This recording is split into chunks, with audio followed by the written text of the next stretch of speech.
représente So Long Soccer.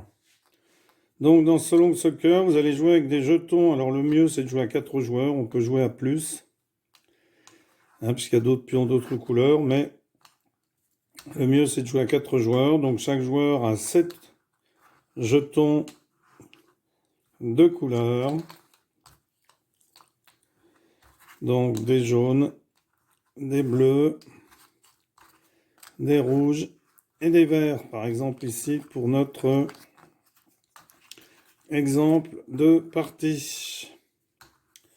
Donc le but du jeu, c'est de rester le dernier survivant, c'est-à-dire le dernier avec des jetons, sachant qu'on peut perdre des jetons qui peuvent être faits prisonniers. Alors, je vais vous expliquer la règle du jeu. Alors, une des originalités de ce jeu vient du fait que l'on désigne le joueur qui va jouer ensuite. Alors, pas toujours, parce que lorsqu'il y a capture, on ne désigne pas le joueur suivant. Et lorsqu'on a des piles de plusieurs pions, si il y a eh bien, vous verrez qu'à un certain moment, le joueur qui devra jouer sera le joueur qui se retrouve en dessous de la pile. Alors, le premier joueur va jouer. Alors, c'est tiré au sort. Le jaune a été tiré au sort en premier. Donc là, il va désigner un joueur pour jouer. Donc, il désigne le joueur rouge. Donc, rouge a deux possibilités. Soit il pose un jeton à côté pour faire une nouvelle pile, soit il le pose dessus. Alors, le joueur rouge va ensuite désigner un joueur qui va commencer. Alors, les captures se feront de la manière suivante, c'est-à-dire que si un joueur arrive à poser et que... Alors, il pourra poser parce que des fois, on va capturer, donc ce ne sera pas forcément le rouge qui posera une rouge, puisque vous allez voir ici dans la capture que c'est rouge qui a posé dessus. Donc, comme deux tuiles de la même couleur sont ici, eh bien, ici, les piles sont récupérées. Les piles sont récupérées et il va falloir supprimer un des jetons qui va être mis ici et qui ne jouera plus d'ici la fin. Donc, rouge pourrait très bien récupérer ces deux jetons et mettre le jeton jaune. Mais rouge peut aussi garder le pion jaune et jeter un de ces jetons rouges. Et celui-ci serait fait prisonnier, serait appelé prisonnier, puisqu'il n'est pas de la même couleur. Mais bien entendu, à un moment de la partie, un joueur pourra toujours le jouer. Imaginons par exemple qu'on ait bleu, vert, vert, bleu, jaune ici, c'est à rouge de jouer. Eh bien, rouge pourrait très bien poser ici le pion jaune par-dessus, récupérer les trois puisque il y a capture, alors ça peut être des piles plus importantes, et ici choisir de garder le vert prisonnier, le jaune aussi prisonnier, et de mettre un jaune à la poubelle, enfin qui ne serve plus, qu'on ne puisse plus utiliser.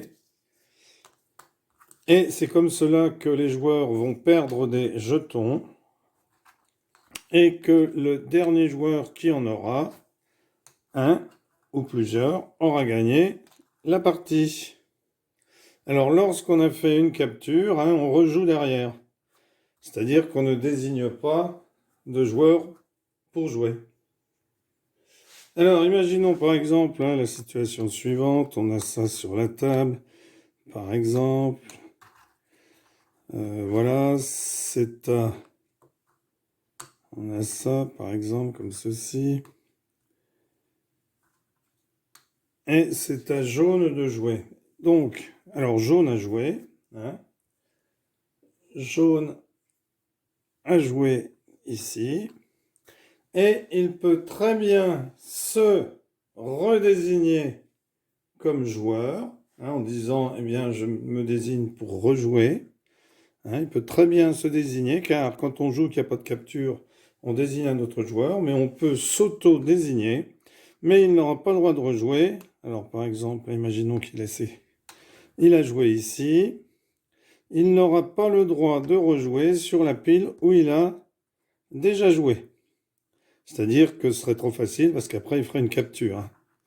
Donc il ne peut pas rejouer sur la pile où il a déjà joué. Alors si c'était là par exemple, hein, il pourrait très bien rejouer ici et faire une capture. Alors jeter un pion, hein, je sais pas lequel il jetterait, peut-être un des siens.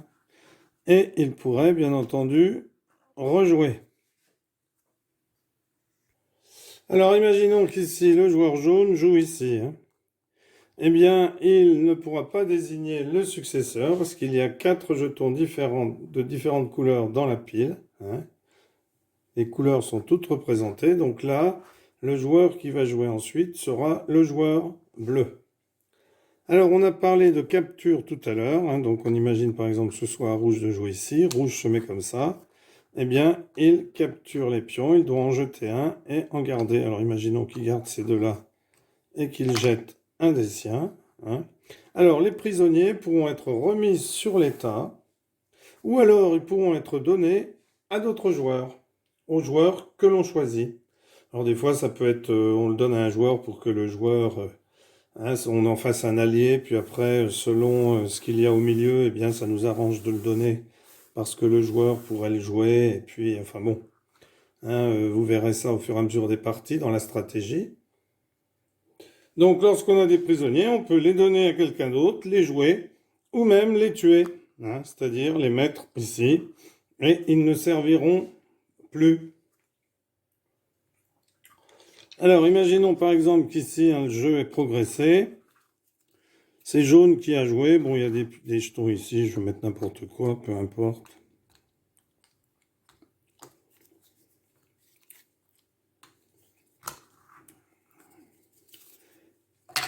C'est à jaune de jouer. Jaune désigne... Alors, jaune a joué ici. Jaune désigne rouge. Rouge n'a plus de pion. Il a été désigné. Il a donc perdu. Il ne joue plus. Alors, il reste tout de même un recours au joueur qui a été désigné, qui n'a plus de pion. C'est de demander à un autre joueur si quelqu'un veut lui donner un pion. Si personne ne veut lui en donner un, eh bien, il est définitivement mis hors course pour le jeu. Alors, comme c'est jaune qui avait désigné rouge, mais c'est encore à jaune de désigner qui sera le joueur suivant. Alors, les piles, il n'y a pas de limite dans les piles.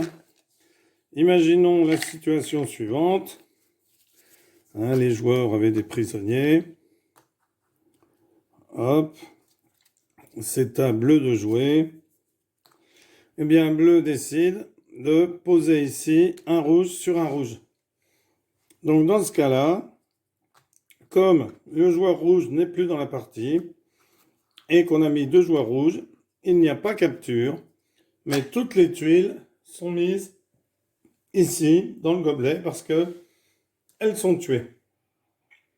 Alors ici, le joueur rouge ne pourra plus jouer, mais il n'est pas définitivement éliminé tant qu'il reste des pions rouges, hein, de ces pions aux autres joueurs, hein, parce que